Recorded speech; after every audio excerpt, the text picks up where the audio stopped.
Oh, happy Saturday, everyone. Hi, haven't been on here for a while. Been a bit busy with my other job, but I thought today's a lovely opportunity because I don't have to go to work today to start working on some C3 code parts. And currently setting up my little Dremel with a circle cutting. I don't know what this thing's called, but it's basically to cut perfect circles.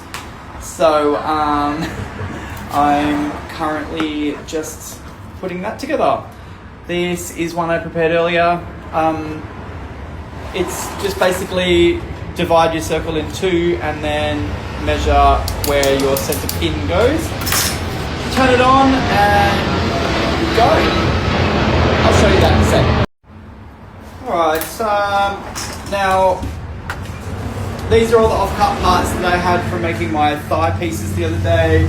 I can't remember if I showed you that I kind of glued these together, and I'm also comparing what I'm doing to my old foam forlom legs, which are still, these are like quite a few years old now. I think these are nearly 6 years old. They're still really good. They just sit in my cupboard. I don't use them very much, but I'm going to cut these circles. So these have to be about 15 centimeters diameter, and I'm going to make 4 sets of them.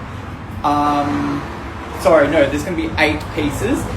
The 2 inner circles, I don't know if I'm running out of time here, but there's 2 layers, one on the inside, one on the outside. I'm going to make the inside one slightly larger. So that's what I'm doing. Alright, so this is all we do.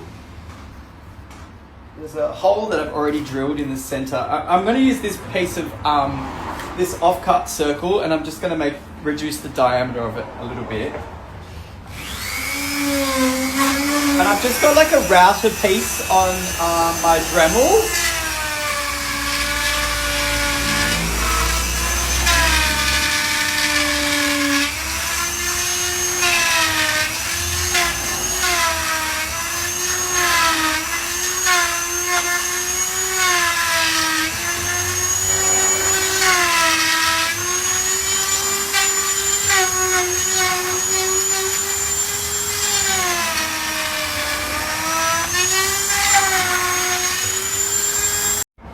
So another little thing, you can see here it hasn't gone all the way through. I will have to set the depth of the cutting bit just a little bit deeper, because currently you don't want it to go all the way through because then your piece becomes a bit loose, especially if you're cutting it out of a larger piece. I find that if I cut it all the way through, then the piece I'm cutting shifts and it's not great. So I usually cut it a little bit shy of the 3mm thickness of the material, just for this particular material.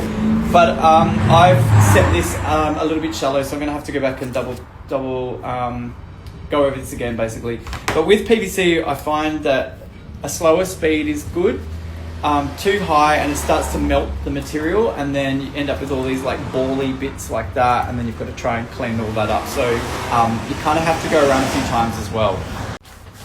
So on my little circle cutting thing, there's like a little spring-loaded set screw here, and I can just I can increase the depth of the drill bit just in there. And an easy way is like to get your material and just check the depth with like a piece of material. This is probably, I've just shifted it a tiny bit. It's probably enough now. And I'm just going to set that and just go around my piece one more time just to make sure that it's cut through. And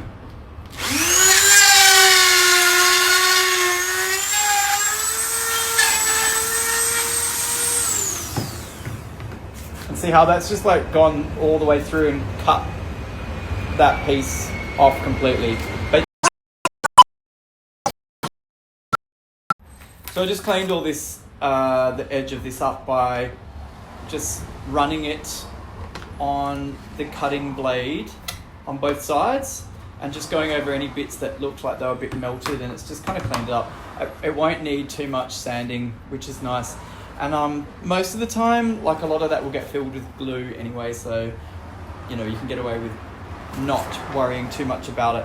But another thing that I will do with this is later on when I go to make, on this one I don't have it, but on 3PO he's got concentric rings on the center, like a detail. And what I do is I just set the diameter with this, and I just cut them directly into the plastic. And I think I do an extra layer of plastic on the outside. So I have two main ones for the structure, and then I thicken up the structure with like another piece that I glue onto this. And so I can cut the concentric rings into that and just bond it on. One thing I hate about using this little router is the mess that it creates. And this is awful, and I feel like I'm contributing to the world's microplastic problem. So I wish there was a better way, but there isn't thus far. But I've been cutting all of these. This is probably really hard for you to understand, but this will be an outer piece, and it will have like a barrel outer section connected, and then there'll be an inner piece, and I've got edges of them cut off